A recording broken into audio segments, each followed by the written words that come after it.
The following essay spotlights a minor portion of Pinson Street's history. If you have any information to add, or you disagree with any of the opinions expressed, the Coweta County African American Heritage Museum and Research Center would value your input. Newnan, Georgia's historic Pinson Street, Behind the Veil of Segregation, by Jessica Ruckheim.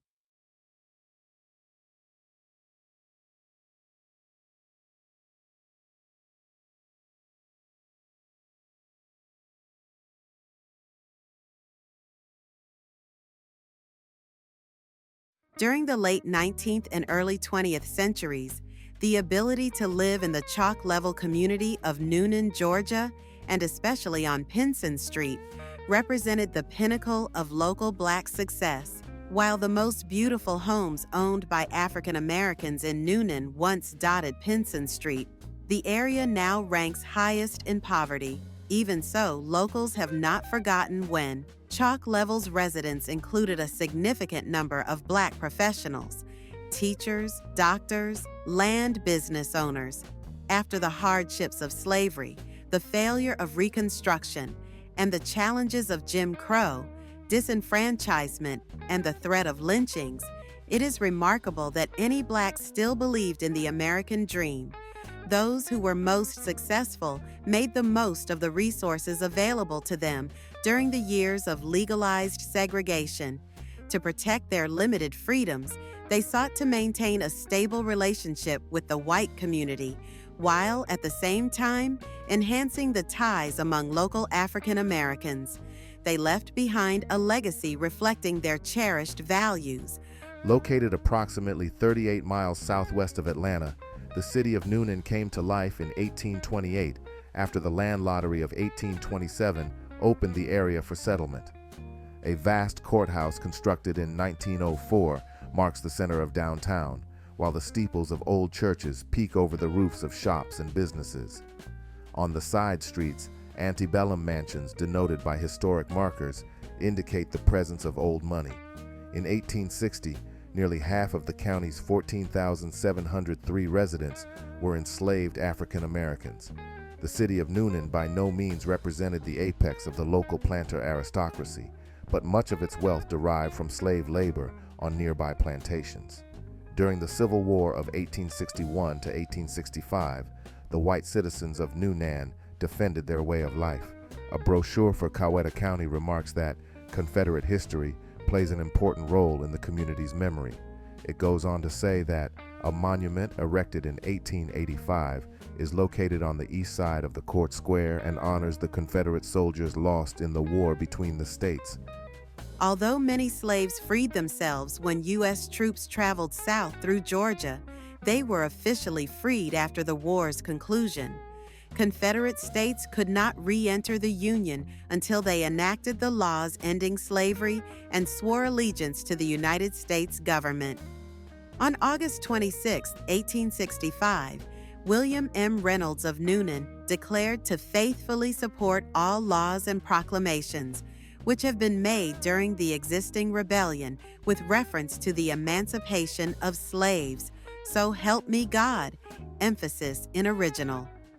Reynolds may have acted under pressure, but his signature proved a symbolic victory for African Americans in Newnan, who now had rights as citizens, at least on paper. As of 2004, Newnan's Black churches still hold annual services commemorating emancipation. After the Civil War, one Coweta County resident described the obstacles of Reconstruction, which included the social problem of 500,000 illiterate ex-slaves now given full freedom and citizenship. However, the Coweta County Chronicles does not explain the difficulty of integration. Instead, it paints a generally rosy picture of loyal ex-slaves, a select number of Black farmers who lived like lords, and Christians of both races who sought peaceful relations. Still, the Chronicles acknowledges that Blacks and whites no longer wanted to worship together, so members of the white community helped Blacks build separate churches. The Chronicles also fails to describe the changing political scene, but the history of Coweta County adds that an African American named Sam Smith was elected by Coweta voters in 1870 to serve in the Georgia legislature. By 1877, the old bureaucrats had regained their authority, and the inclusion of blacks in Southern politics ceased for the moment. After the failure of Reconstruction, the South concentrated on the economy instead of its race relations. Noonan, reflecting Henry Grady's vision of the New South, benefited from a variety of flourishing textile mills and other industries, such as Noonan Cotton Mills, the R.D. Cole Manufacturing Company, and the Coweta Cotton Oil Company. During the economically prosperous years between 1870 and 1910, new homes were constructed and brick store buildings replaced the wooden ones around the square. Noonan's Platinum Point Historic District emerged in 1895 when the neighborhood's first Queen Anne home was built. As the automobile gained momentum in the early 20th century, subsequent residences often had outbuildings that served as car garages. As Noonan grew in the late 1800s, so did its African-American elite. In 1881, a newspaper editor described Chalk Level as a summer resort for wealthy Negroes, with some handsome cottages, 2 nice churches, and a fine schoolhouse. It is unclear why he made this comment or what he meant by summer resort, which has the connotations of a retreat. Did upper and middle class African Americans from Atlanta abandon the routine of big city life and escape to Noonan? If so, when did this occur? Did people actually flock to Noonan, or was the editor's observation miscommunicated?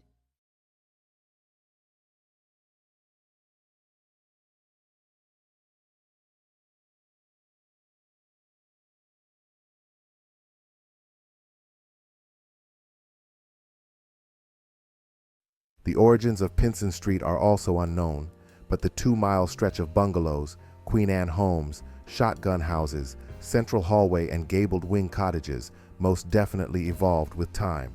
Over the years, new homes replaced the older, more dilapidated ones. Other residents remodeled and added on to their homes. A survey conducted by the city in 2002 estimated that many of the homes on Pinson Street were built in the 1910s and 1920s.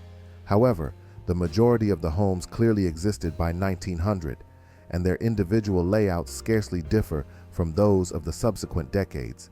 It is possible that the homes were modified considerably, but their foundations remained the same. In addition, people's yards underwent many changes as the years progressed. In the early 1900s, inhabitants had small fruit and vegetable gardens. Many also kept chickens and other small animals until a local ordinance stopped the practice in the 1930s. Grass lawns were unprecedented before the 1950s. Women and young girls traditionally swept the dirt yards. Many women could also be seen doing laundry outside. Customers would bring a wagon load of clothes to a laundress, who would clean the garments in wash pots, hang them to dry on clotheslines, and take them down for ironing. After World War II, yards served less of a functional purpose and were more ornamental in nature. By 1909, the city of Noonan had a sewage system and electricity. On Pinson Street, water traditionally came from a well or the spring on Reynolds Street, and every home had an outhouse. In 1913, one of the 2 original buildings that comprised Pinson Street School was replaced by a newer 2-story building with a furnace and indoor plumbing. A former student recalls the first time she pulled the toilet chain in the basement of Pinson Street School. It frightened me to death, 'cause we had an outhouse. Ooh, honey, from then on, I never had to go down there to use that. No one has stated when toilets and electric lights became widespread on Pinson Street or Chalk Level at large. Alongside the residences, Chalk Level's business community evolved, mirroring Atlanta's Auburn Avenue, which many regarded as the mecca for Black commerce in the South. Ironically, neighborhoods like those on and around Auburn Avenue flourished because segregation created opportunities for enterprising Blacks to serve a large market of African Americans whom whites refused to accommodate. Barbering, granting life insurance, and burying the dead tended to rank among the most popular jobs that whites would not perform for Blacks. In addition, most African Americans, would rather go to a black grocer or store clerk instead of receiving second-class treatment from a white business owner. A resident of Auburn Avenue explained that African American entrepreneurs brought as much business down there that kept you out of having to take the slurs and all of downtown. Apart from the sting and humiliation of Jim Crow, members of a small African American community could patronize their own businesses and retain a sense of pride. Like Sweet Auburn, Chalk Level once had the reputation of a thriving African American business and residential district. Located off the town square, the community had almost everything that its inhabitants would need: grocers, restaurants, barbers, beauticians, a doctor, a dentist, retail shops, schools, and churches. Historically, the greatest concentration of African American businesses in Newnan were on East Broad, which crossed the north side of Pinson Street. Consequently, black residents could fulfill their needs without leaving the comfort of their community. When asked if she ever wanted service from a white restaurant, a resident exclaimed, "In Newnan, I wasn't allowed to go in no white restaurant. What am I going in there for? My mom had a restaurant in the flat." For many years, African Americans generally avoided white-owned establishments when at all possible. In turn, whites rarely visited Pinson Street. One former resident described her childish awe at seeing a white male approach her house in the 1920s. "White man walked through," I called. "Mama, is that Santa Claus?" Mama said, "Hurry up now. Y'all sweep the yards, 'cause he may be watching or looking." We worked ourselves to death, and I seen one coming. "Mama, here come one," and Mama said, "That's the policy man." Apparently, the only whites entering the community came to sell merchandise or to collect money for insurance and items purchased on credit. As late as the 1950s, not much had changed. A younger woman recalled that the only time she saw a living, breathing white person on Pinson Street occurred when the insurance man, the man from the cleaners, or men selling merchandise paid a visit. Unless they needed their laundry or their money, white citizens generally avoided the black district.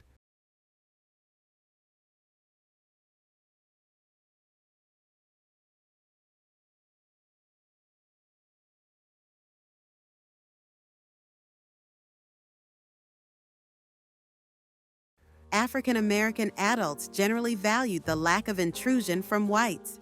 Without their interference, they could go about their daily lives and try not to think about the racist society in which they lived.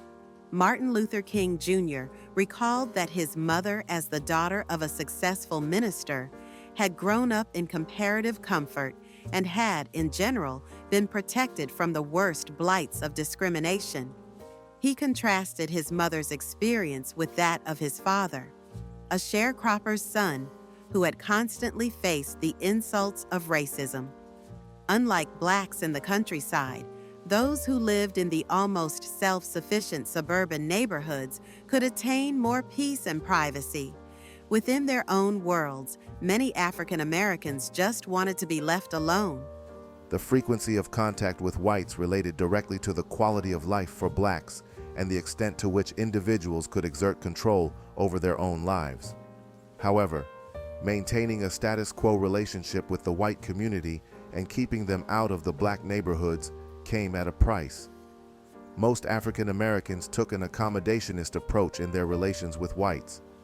In order to protect their independence, those who knew affluent whites had a vested interest in behaving themselves and setting an example for other African Americans. In the 1930s, William Rosser's mother worked as a staff coordinator for one of the most prominent Newnan families. He described how the elite whites of the local Presbyterian church entrusted him, a young boy at the time, to light the building's furnace the night before service. Rosser viewed this task as a privilege and realized that his conduct left an impression on the ones he served. When asked if he ever wanted to resist segregation as a way of life, he immediately cautioned that he knew all of the white elites, who essentially spied on the African American community. He stated that if the African Americans wasn't together within themselves, they was talked about. So, they tolerated segregation in order to keep from being interfering with the white race. If the Rosser family's ties with the prominent whites entitled them with certain privileges, their connection also required them to know their place. During the Jim Crow years, limited freedoms were granted to African Americans as a so-called gift from the white community. In order to protect these freedoms, small though they might seem, African American leaders took a vested interest in maintaining good relations between the black and white communities. It is unclear how many of the prominent African Americans in Chalk Level acted as liaisons. Historian Fawn Louise Gordon identifies ministers as the foremost link between the two worlds. In 1911, the Reverend A.J. Philpott urged the African Americans in Newnan to conduct themselves properly so that their white neighbors would look favorably upon them. The Southern whites are the Negro's best friends. We have to look at him, the Southern white man, for support and protection. Therefore, it is our duty to help the white man weed out the lawless and worthless ones among our race in order that the worthy, deserving ones may not suffer for their misdeeds.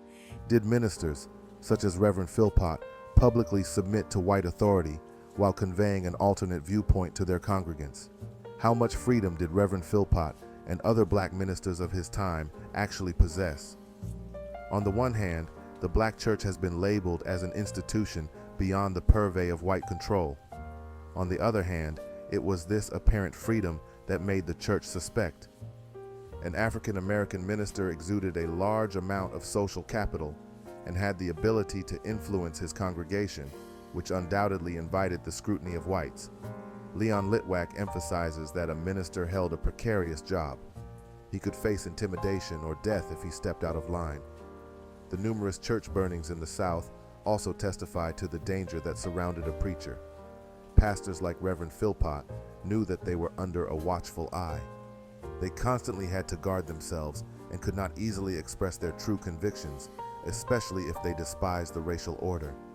Despite the potential threat, some ministers took on a more militant stance. However, they might have acted not under the auspices of the church, but through a secular network instead. Often, a preacher's leadership roles extended to communal organizations, which included Fraternal Lodge's Pinson Street resident Albert Wyatt was a well-known community member who owned a grocery store on McIntosh and Marianne until he entered the lay ministry and preached at Noonan Chapel Methodist Church. At the same time, he was a member of the 33rd Masonic Lodge that violently opposed Klan activity within the Chalk Level community. His daughter claimed that the Masons were the leaders and the protectors of the community. She remembered how the adults in her family would reminisce about the Masons' victory over the Klan. In a matter-of-fact tone, Mrs. Sims began her story out of the blue. I'll tell you something else about Pinson Street. The Hood, Ku Klux, used to stand there by Mount Vernon Church, and on that corner, it was a store. It was a store. Williams ran that store, but they used to put their hoods on and stand. But they had strong Masons, black Masons, and it didn't frighten anybody.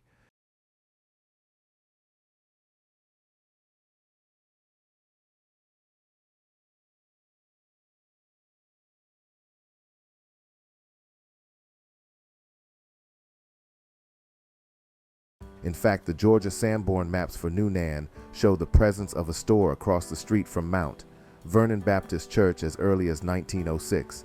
A city report conducted in 2002 estimated that the house on the same lot dates back to 1930, at which point the store no longer existed. Mrs. Sims would have been a child in the early 1920s, historically, a time when the Second Klan was very active. Together, African Americans faced common injustices and sought peace within a racist society. Despite their shared struggles, members of the black community were not all the same.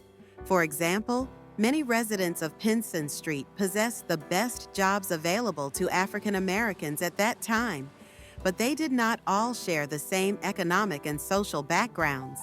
While the greatest concentration of black professionals and entrepreneurs lived on Pinson Street, their homes were situated sparsely among those generally classified as working class. Almost every African American community consisted of an elite colored society and a black working class, themselves differentiated into subgroups that coexisted.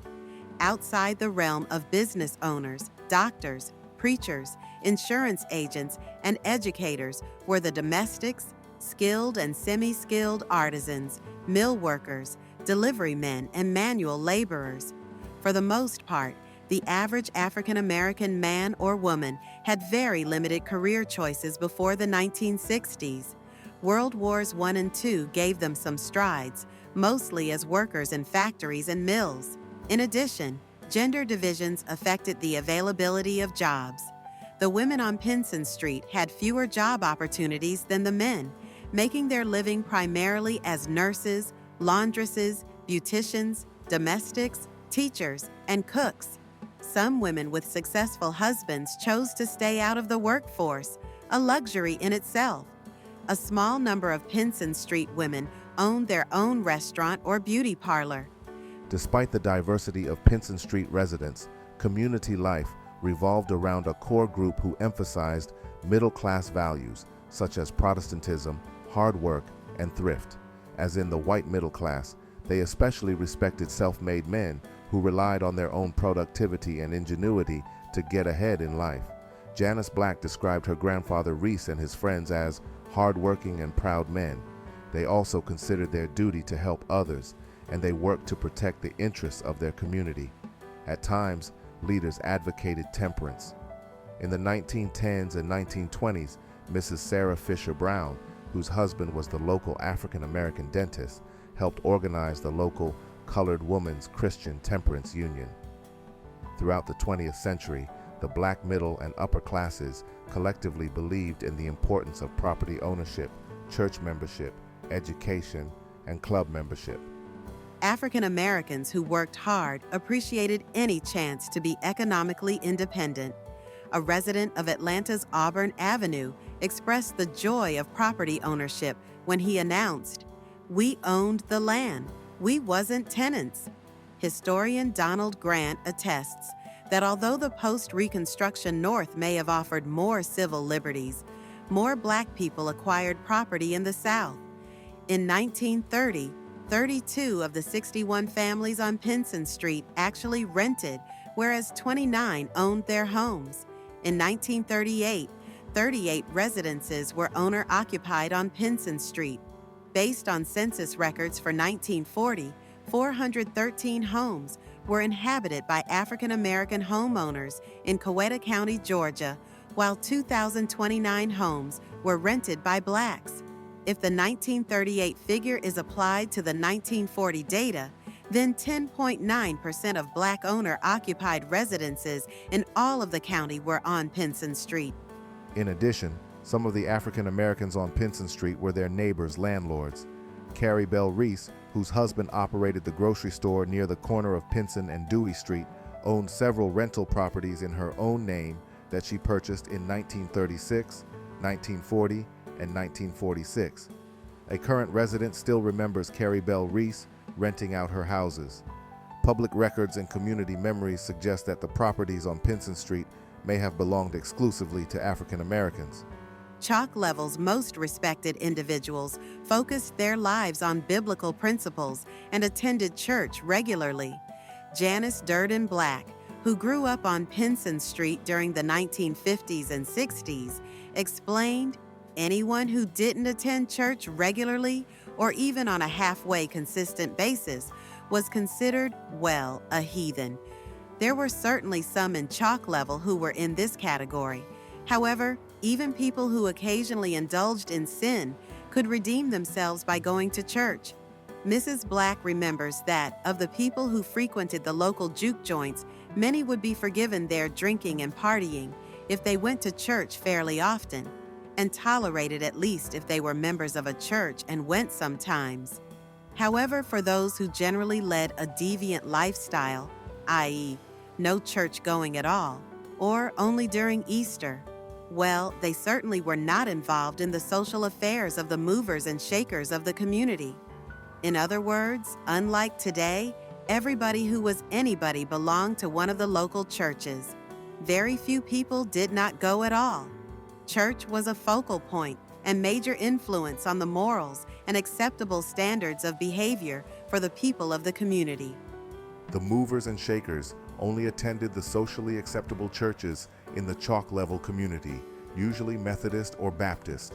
Mount Vernon First Baptist Church and Zion Hill First Baptist Church on Pinson Street were well attended, but Noonan Chapel African Methodist Episcopal AME Church ranked as the most popular among the leaders of the community.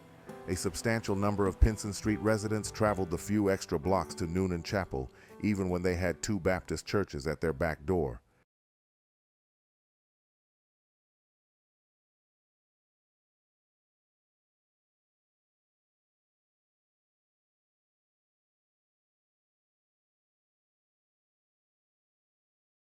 The better classes also placed a high value on education. One former resident claimed that members of the African American community worked hard to get their children the best education they could possibly provide, even when they had limited resources. By and large, they wanted their children to go beyond high school and receive a college education. The degree signified a type of cultural capital, especially for African Americans who faced numerous obstacles in the world. Those who pursued advanced degrees brought even more prestige to their family. A number of Pinson Street residents went to traditional African American colleges and universities such as Clark University, Spelman College, and Morehouse College, all conveniently located in Atlanta. Dorothy Jordan and Mary Ann Reese both attended the State Teachers and Agricultural College at Forsyth, a division of Fort Valley State College. African Americans who pursued college degrees exposed themselves to a broader world. When they returned to their local community, they sought to share the fruits of their education with others. Before his premature death in 1912, Dr. John Henry Jordan created a legacy by helping those less fortunate than himself. Born to a sharecropper in 1870, no one would have guessed that he would become a physician and a humanitarian. Few opportunities for advancement presented themselves to Southern blacks at the turn of the century. Thankfully, Jordan had a patron who helped him succeed, Dr. Edward Ramsey, the local black physician in LaGrange, Georgia, and a graduate of Meharry Medical College in Nashville. After Jordan went to Clark College in Atlanta, he graduated from Meharry at the top of his class in 1896. In 1898, he married Dr. Ramsey's daughter, Molly Ramsey, and the two built a house on 65 Pinson Street. Dr. Jordan became Noonan's first African-American physician. Dr. Jordan contributed to the black community in a number of ways. Among other things, he organized the first medical aid organization for the black community, where he discussed topics centered on sociology, hygiene, and a variety of diseases. In the years to come, Dr. McWhorter and Dr. Brown would lead discussions on health-related topics at the annual Colored Teachers and Farmers Conference. Before he passed away, Dr. Jordan had planned to start the first library for blacks in the county. He never fulfilled this dream, but in 1908, he built Noonan's first hospital to serve African Americans. The hospital was built conveniently next to his newly constructed home and office on 61 Pinson Street. In addition, Dorothy Jordan has been told that many people could not have afforded a home if Dr. Jordan had not given the down payment. As someone who had received the assistance of a black benefactor when he was young, Dr. Jordan probably felt a responsibility to help others in need. Many Pinson Street residents joined clubs that served the local community. Some of these organizations were church-based, such as the Noonan Chapel Women's Society of Christian Service. Groups not affiliated with a specific church included the Jolly Few, the Christian Saving Club, and the Woman's Home Club. Some men joined the Black Masons, who were especially active in the 1920s. Dorothy Jordan belonged to a club that organized meetings in the area above Merrill White's store. The group would sponsor teas to raise money for a specific project they had in mind. Mrs. Jordan explains that, "We used to buy uniforms for the little Girl Scouts and we would sponsor a troop. At Christmas time, we would always have something for the elderly in the community, a motivation to help other African Americans in need constituted the purpose of social and humanitarian clubs alike. Generations of people and stories make up the history of Pinson Street and Chalk Level. Although the most successful African Americans once lived on Pinson Street and other streets in Chalk Level, only a small percentage of the community knows about this rich history. The integration of Noonan schools in 1970 began a process in which many African Americans left their former neighborhoods behind. When people moved away from Chalk Level, they took their memories with them. Today, the African American Alliance and the Coweta County African American Heritage Museum and Research Center are trying to reconstruct that past, one person and one memory at a time.